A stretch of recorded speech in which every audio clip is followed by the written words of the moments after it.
ಓಂ ಶ್ರೀ ಗುರುಭ್ಯೋ ನಮಃ. ಹರಿ ಓಂ. ಕರ್ನಾಟಕ ಟಿವಿಯ ಸಮಸ್ತ ವೀಕ್ಷಕರು ಕೂಡ ಈ ದಿನದ ವಿಶೇಷ ಸಂಚಿಕೆ ಎಲ್ರಿಗೂ ಸುಸ್ವಾಗತ. ನೋಡಿ, ಈ ದಿನ ಈ ಸಂಚಿಕೆಯಲ್ಲಿ ಋಣಾನುಬಂಧ ರೂಪೇಣ ಪಶುಪತ್ನಿ ಸುತ ಆಲಯ ಅಂದರೆ ವಿವಾಹಕ್ಕೆ ಸಂಬಂಧಪಟ್ಟಂಥ ವಿಷಯನ ಇವತ್ತು ಚರ್ಚೆ ಮಾಡೋಣ.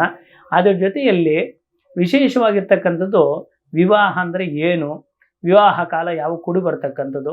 ಎಷ್ಟೋ ಜನ ತಂದೆ ತಾಯಿಗಳು ಮಗಳ ಮದುವೆ ಆಗಲಿಲ್ಲ, ಮಗನಿಗೆ ಮದುವೆ ಆಗಲಿಲ್ಲ ಅಂತೇಳಿ ತುಂಬ ನೋವನ್ನು ಪಡ್ತಾ ಇರ್ತಾರೆ.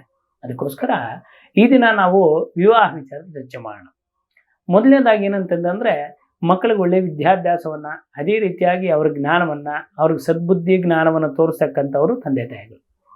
ಅದೇ ಜೊತೆಯಲ್ಲಿ ಏನು ಮಾಡ್ತಾರೆ, ಮಕ್ಕಳಿಗೋಸ್ಕರ ಒಳ್ಳೆಯ ಆಸ್ತಿಯನ್ನು ಮಾಡಿ ನ್ಯಾಯವಾಗಿ ಧರ್ಮವಾಗಿ ಸಂಪಾದನೆ ಮಾಡಿ ಅದು ತಮ್ಮ ಮಕ್ಕಳಿಗೋಸ್ಕರ ಕೂಡಿಡ್ತೀರ.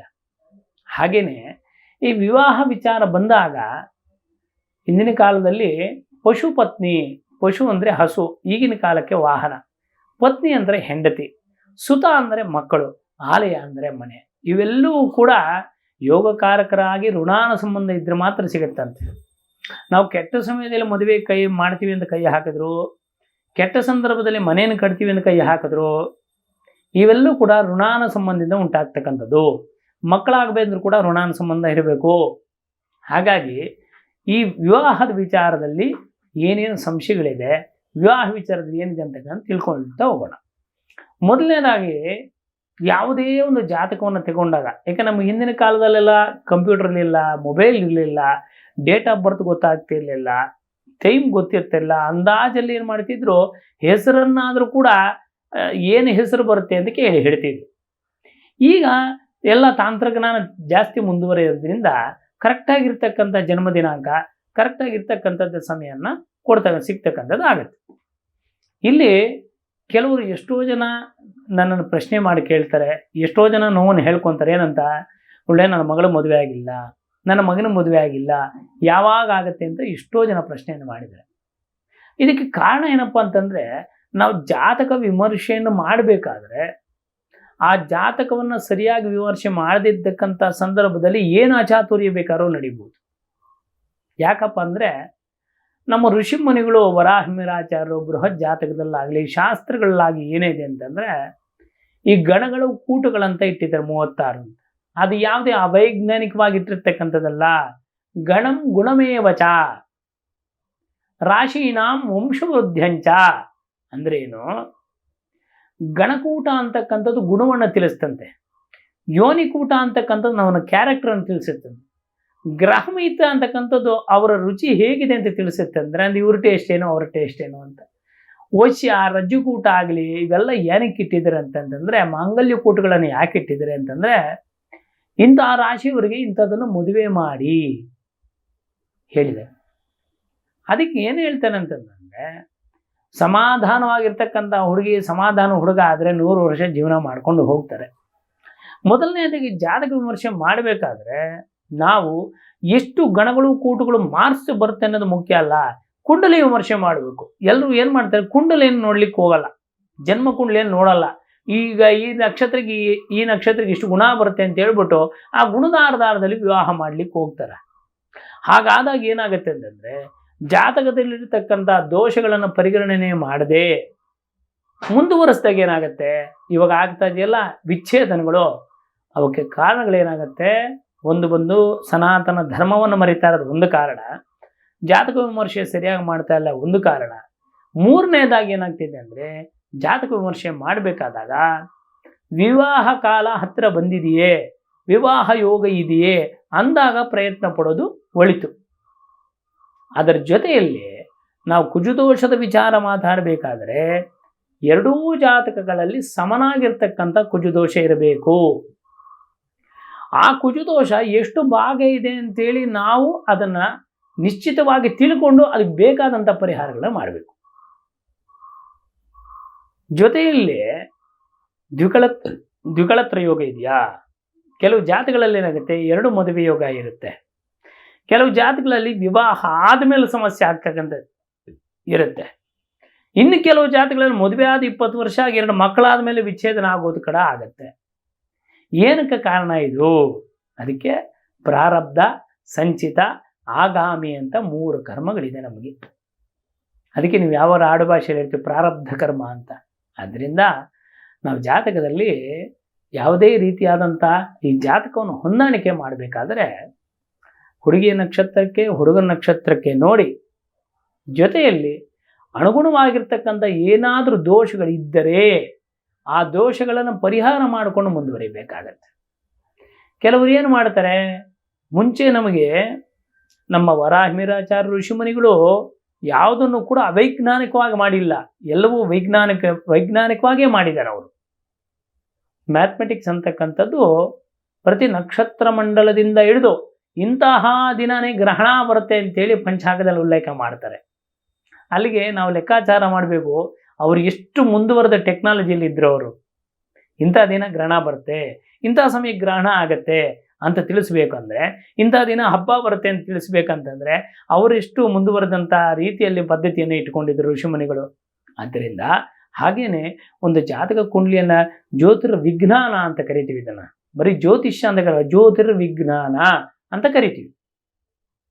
ಆದ್ದರಿಂದ ಹುಡುಗಿಯ ನಕ್ಷತ್ರ ಹುಡುಗನ ನಕ್ಷತ್ರವನ್ನು ಜಾತಕವನ್ನು ವಿಮರ್ಶೆ ಮಾಡಿದಾಗ ಎಲ್ಲ ಗಣಗಳು ಕೂಟುಗಳು ಬಂದರೂ ಕೂಡ ಜನ್ಮ ಕುಂಡಲಿಯಲ್ಲಿ ಇವ್ರಿಗೆ ಮಕ್ಕಳ ಭಾಗ್ಯ ಸಂತಾನ ಭಾಗ್ಯ ಚೆನ್ನಾಗಿದೆಯಾ, ಮಾಂಗಲ್ಯ ಭಾಗ್ಯ ಚೆನ್ನಾಗಿದೆಯಾ, ಇವುಗಳೆಲ್ಲವನ್ನೂ ಕೂಡ ನೋಡಿಕೊಂಡು ಜಾತಕ ವಿಮರ್ಶೆ ಮಾಡಬೇಕು. ಅಯ್ಯೋ ಪಂಚಾಂಗದಲ್ಲೂ ನೋಡಿದ್ರು ಇಷ್ಟು ಗುಣಗಳು ಕೂಟುಗಳು ಬಂದ್ಬಿಟ್ಟಿದೆ, ಇನ್ಯಾವ ತೊಂದರೆ ಇಲ್ಲ ಅಂತಲ್ಲ, ಗಣಗಳು ಕೂಟುಗಳು ನೋಡಬೇಕು. ಅದರ ಜೊತೆಯಲ್ಲಿ ನವಾಂಶ ಕುಂಡಲಿಯನ್ನು ನಾವು ಅನುಸರಣೆ ಮಾಡಬೇಕಾಗತ್ತೆ. ಕಾರಣ ಏಕೆ? ಮದುವೆ ಮಾಡ್ತಕ್ಕಂಥದ್ದು ಏನಕ್ಕೆ? ನಾವು ವಂಶಾಭಿವೃದ್ಧಿ ಅರ್ಥಂ, ಮಕ್ಕಳು ಮೊಮ್ಮಕ್ಕಳಾಗಲಿ ವಂಶ ವೃದ್ಧಿ ಆಗಲಿ ಅಂತಕ್ಕಂಥ ಮಾಡ್ತಕ್ಕಂಥ.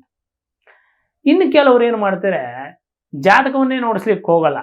ಹುಟ್ಟದಾಗ ಏನು ಮಾಡಿಸಿರ್ತಾರೆ ಅಷ್ಟೇ ಜಾತಕ ಅಷ್ಟು ಬಿಟ್ಟರೆ ಮುಂದೆ ನೋಡ್ಕೊಳ್ಳೋ ಅವ್ರ ವಿದ್ಯಾಭ್ಯಾಸ ಏನು, ಅವ್ರ ವಿವಾಹ ಏನು ನೋಡ್ಕೊಳ್ಳಲ್ಲ.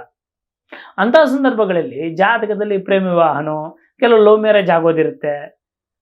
ಕೆಲವ್ರು ಏನು ಮಾಡ್ತಾರೆ, ಅದನ್ನು ನೋಡೋದೇ ಇಲ್ಲ. ಸ್ವಲ್ಪ ಅಚಾತುರ್ಯಾಗಿ ತೊಂದರೆ ಆದಾಗ ಆಗ ಬಂದು ಜಾತಕ ವಿಮರ್ಶೆ ಮಾಡ್ಲಿಕ್ಕೆ ಬರ್ತಾರೆ. ಅದಕ್ಕೆ ನಾವೇನು ಮಾಡ್ಬೇಕಂತಂದರೆ, ಪ್ರತಿ ವರ್ಷದಲ್ಲಿ ಒಂದು ಬಾರಿ ಆದರೂ ಗ್ರಹಗತಿಗಳ ಆಧಾರದ ಮೇಲೆ ಅದಕ್ಕೆ ಪಂಚಾಂಗ ಶ್ರವಣ ಅಂತ ಇಟ್ಟರು. ನಾವು ಯುಗಾದಿ ಹಬ್ಬದಲ್ಲಿ ಯಾಕೆ ಪಂಚಾಂಗ ಶ್ರವಣ ಮಾಡಬೇಕಂತಂದರೆ, ಈ ವರ್ಷದಲ್ಲಿ ಗ್ರಹಗತಿಗಳು ಹಿಂಗೆ ಬದಲಾವಣೆ ಇದೆ, ಯಾವ ರೀತಿಯಾಗಿ ಬದಲಾವಣೆ ಆಗ್ತಾ ಇದೆ, ನಾವು ಅದಕ್ಕೆ ಏನನ್ನು ಮಾಡ್ಕೋಬೇಕು ಅನ್ನೋ ಕಾರಣಕ್ಕೆ ವೈಜ್ಞಾನಿಕವಾಗಿ ಪಂಚಾಂಗ ಶ್ರವಣವನ್ನು ಮಾಡ್ತಕ್ಕಂಥದ್ದು. ಕೆಲವರು ಎಷ್ಟೋ ಜನ ಈ ಜಾತಕ ವಿಮರ್ಶೆ ಮಾಡದೆ ಮದುವೆಯನ್ನು ಮಾಡಿಕೊಂಡು ವಿಚ್ಛೇದನಕ್ಕೆ ಹೋಗಿರೋರು, ಬಾಳನ್ನು ಕೆಡಿಸ್ಕೊಂಡಿದ್ದವರು ಎಷ್ಟೋ ಜನ ಇದ್ದಾರೆ. ಅದಕ್ಕೋಸ್ಕರ ನಾ ಜಾತಕ ವಿಮರ್ಶೆಯನ್ನು ಯಾಕೆ ಮಾಡಬೇಕು ಅನ್ನೋದಕ್ಕೆ ಕಾರಣ ತಿಳ್ಕೊಬೇಕು. ಯಾವುದೂ ಕೂಡ ಮೋಟಿವಾಗಿ ಮಾಡ್ಲಿಕ್ಕೆ ಹೋಗಬಾರ್ದು, ಅವೈಜ್ಞಾನಿಕವಾಗಿ ಮಾಡಬಾರ್ದು. ಅದರಿಂದ ನಾನು ಹೇಳ್ತಕ್ಕಂಥದ್ದು, ಎಷ್ಟೋ ಜನರು ಸಮಸ್ಯೆಗಳು ಹೇಳ್ಕೊಂಡು ಬರ್ತಾರೆ ಜಾತಕ ವಿಮರ್ಶೆ ಮಾಡಬೇಕಾದ್ರೆ. ಅದಕ್ಕೆ ಈ ಜಾತಕದಲ್ಲಿ ದೋಷಗಳೇನಾದರೂ ಇದ್ದರೆ ಆ ದೋಷಗಳನ್ನು ಪರಿಹಾರ ಮಾಡಿಕೊಂಡು ಅರ್ಕ ವಿವಾಹ ಅಂತ ಕರೀತಾರೆ. ಎಕ್ಕದ ಗಿಡಕ್ಕೆ ಮದುವೆ ಮಾಡಿಸ್ತಾರೆ, ದ್ವಿಕಳತ್ರ ಯೋಗ ಇದ್ದರೆ. ಕುಂಭ ವಿವಾಹ ಅಂತ ಪರಿಹಾರ ಮಾಡಿಸ್ತಾರೆ, ಅಶ್ವತ್ಥ ವಿವಾಹ ಅಂತ ಮಾಡಿಸ್ತಾರೆ, ಕದಳಿ ವಿವಾಹ ಅಂತ ಮಾಡ್ತಾರೆ. ಇವೆಲ್ಲ ಯಾಕೆ ಇಟ್ಟಿದ್ದಾರೆ ನಮ್ಮ ಶಾಸ್ತ್ರದಲ್ಲಿ ಅಂತಂತಂದರೆ, ಮದುವೆ ಅಂತಕ್ಕಂಥ ಜೀವನದಲ್ಲಿ ಒಂದೇ ಬಾರಿ ಆಗ್ತಕ್ಕಂಥದ್ದು ಅಲ್ವೇ. ನಮ್ಮ ಸನಾತನದ ಭಾರತ ಸಂಸ್ಕೃತಿಯಲ್ಲಿ ನಮಗಿರ್ತಕ್ಕಂಥ ಏಕಮೇವ ದ್ವಿತೀಯಕಂ ಒಂದು ಮದುವೆ ಆಗತ್ತೆ. ಆ ಮದುವೆಯನ್ನು ಎಷ್ಟೋ ಶ್ರದ್ಧಾ ಭಕ್ತಿಗಳಿಂದ ಹಿಂದಿನ ಕಾಲದಲ್ಲಿ ಮಾಡ್ತಾಯಿದ್ರು, 100 ವರ್ಷ ದಾಂಪತ್ಯ ಮಾಡ್ತಾಯಿದ್ರು. ಅದಕ್ಕೆ ನಾವು ಈ ಮದುವೆಯನ್ನು ಮಾಡಬೇಕಾದ್ರೆ ವಿಶೇಷವಾಗಿರ್ತಕ್ಕಂಥದ್ದು, ಈಗಂತೂ ಅಸಭ್ಯವಾಗಿರ್ತಕ್ಕಂಥ ಪದ್ಧತಿ ಬಂದಿದೆ. ಭಾನುವಾರ ದಿನ ಚೌಟ್ರಿ ಕಾಲೇಜ್ ಅಂತ ಮದುವೆಗಳು ಮಾಡಿಬಿಡ್ತಾರೆ. ಭಾನುವಾರ ವಿವಾಹ ನಿಷಿದ್ಧ, ಮಾಡಬಾರದು ಅಂತ ಹೇಳ್ತಾರೆ. ರಿಸೆಪ್ಷನ್ ಅನ್ನು ನಿಶ್ಚಿತಾರ್ಥ ಅಂದ್ರೆ ಅರ್ಥ ಏನು? ತಾಂಬೂಲ ಪರಿಷ್ಕರಣೆ ಮಾಡಿಕೊಳ್ತಕ್ಕಂಥ ನಿಶ್ಚಿತಾರ್ಥ. ರಿಸೆಪ್ಷನ್ ಅನ್ನೋದು ನಮ್ಮಲ್ಲಿ ಇಲ್ಲೇ ಇರಲಿಲ್ಲ. ಆರತಕ್ಷತೆ, ಕನ್ನಡದಲ್ಲಿ ಏನು ಹೇಳ್ತಾರೆ? ಆರತಕ್ಷತೆ ಅಂದರೆ ಏನೋ ಮದುವೆ ಆದ ನಂತರ ಇಟ್ಕೊಳ್ತಾ ಇದ್ರು. ಈಗೆಲ್ಲ ಏನು ಮಾಡಿದ್ದಾರೆ, ಮದುವೆ ಮುಂಚೆನೇ ರಿಸೆಪ್ಷನ್ ಮಾಡ್ತಾರೆ.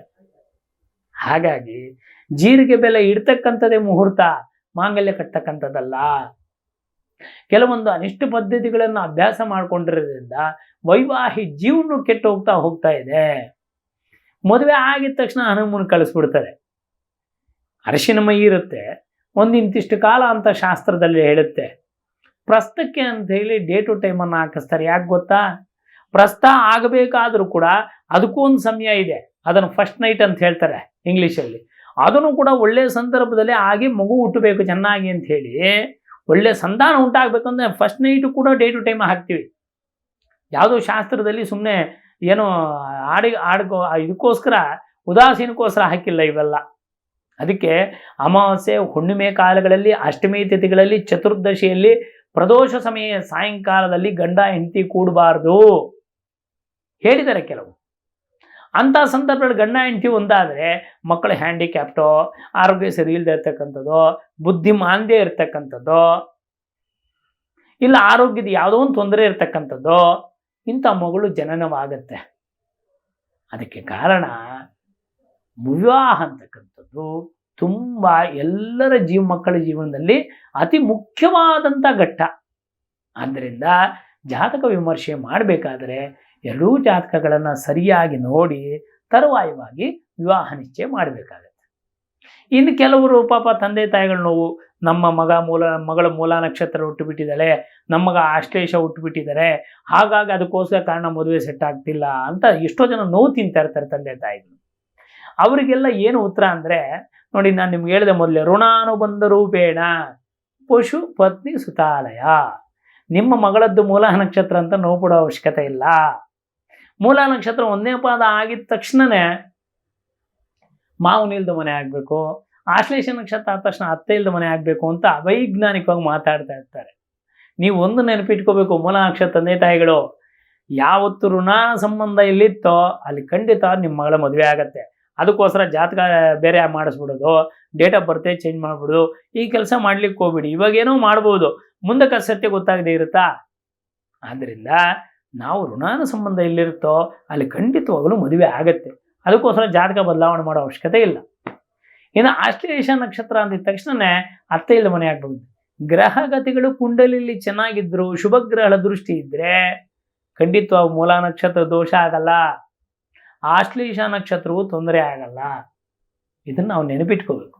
ಯಾಕೆಂದರೆ ಪೂರ್ತಿ ವಿಷಯವನ್ನು ತಿಳ್ಕೊಂಡಾಗ ಅದರಿಂದ ಯಾವುದೇ ಅಚಾತುರ್ಯ ನಡೆಯಲ್ಲ. ಶಾಸ್ತ್ರವನ್ನು ಕರೆಕ್ಟಾಗಿ ತಿಳ್ಕೊಂಡಿರ್ಬೇಕು. ಶಾಸ್ತ್ರ ಅಧ್ಯಯನ ಮಾಡಿರೋವನು ಅದಕ್ಕೊಂದು ಬೆಳಕನ್ನು ಕೊಡ್ತಾನೆ, ಭಯವನ್ನು ಇಡಿಸಲ್ಲ, ಬೆಳಕನ್ನು ಕೊಡ್ತಾನೆ. ಅದಕ್ಕೆ ವಿವಾಹದಲ್ಲಿ ವಿಶೇಷವಾಗಿರ್ತಕ್ಕಂಥ ಅರ್ಥ ಏನಪ್ಪ ಅಂತಂದರೆ, ದಂಪತಿಗಳು ಅರುಂಧತಿ ವಸಿಷ್ಠ, ಸೀತಾರಾಮ, ರಾಮ ಇರ್ತಕ್ಕಂಥ ಉಮಾಮಹೇಶ್ವರ, ನೀವು ಮದುವೆ ಆದಮೇಲೆ ಅರುಂಧತಿ ನಕ್ಷತ್ರ ತೋರಿಸ್ತಾರೆ. ಯಾಕೆ ಅರ್ಥನೇ ಗೊತ್ತಿಲ್ಲ, ಹಗಲೆಲ್ಲ ಅರುಂಧತಿ ನಕ್ಷತ್ರ ತೋರಿಸ್ತಾರೆ, ಕಾಣಿಸೋದೂ ಇಲ್ಲ. ಅದು ಏನಕ್ಕೆ ಅಂದರೆ ಅರುಂಧತಿ ವಸಿಷ್ಠ ದೀರ್ಘ ದಾಂಪತ್ಯವನ್ನು ಮಾಡಿದಂಥ ಪುಣ್ಯವಂತರು. ಅದಕ್ಕೆ ಅರುಂಧತಿ ನಕ್ಷತ್ರವನ್ನು ತೋರಿಸಿ ಅವ್ರ ರೀತಿ ನೀವು ಬದುಕಬೇಕು, ಬಾಳಬೇಕು, ಸಮಾಧಾನ, ತಾಳ್ಮೆ, ಸಹನೆಯಿಂದ ಮಾಡಿ ಜೀವನವನ್ನು ಮಾಡಬೇಕು, ಅವರ ಅರುಂಧತಿ ವಸಿಷ್ಠರ ಅನುಗ್ರಹ ಆಗಬೇಕು ಅಂತೇಳಿ ತೋರಿಸ್ತಾರೆ. ಅದರಿಂದ ಸಮಸ್ತ ವೀಕ್ಷಕರು ತಿಳಿಸ್ತಕ್ಕಂಥದ್ದು ಏನಂತಂದ್ರೆ, ವಿವಾಹ ವಿಚಾರದಲ್ಲಿ ಸಮಾಧಾನ, ತಾಳ್ಮೆಯಿಂದ ಸಂಬಂಧವನ್ನು ಬೆಳೆಸ್ತಕ್ಕಂಥ ವಿಚಾರ ವಿವಾಹ ಅಂತಂದರೆ ಸಂಭ್ರಮದಿಂದ ನಡಿಬೇಕು. ಅದಕ್ಕೆ ಏನು ಮಾಡಬೇಕು? ಜಾತಕ ವಿಮರ್ಶೆ ಸರಿಯಾಗಿದ್ದರೆ ಖಂಡಿತ ಅನುಗ್ರಹ ಆಗುತ್ತೆ. ಗ್ರಹಚಾರ ಅನ್ನೋದು ಬೇರೆ. ಮದುವೆ ಆದ್ಮೇಲೆ ಗ್ರಹಚಾರ ಎಲ್ರಿಗೂ ಒಳ್ಳೆ ಟೈಮೇ ಇರಲ್ಲ. ಗ್ರಹಚಾರ ಅಂತಕ್ಕಂಥ ಬರ್ತಾ ಇರುತ್ತೆ, ನೋವು, ದುಃಖ, ಸಂತೋಷ ಎಲ್ಲವೂ ಇದ್ರೇನೆ ಅನ್ನೋದು.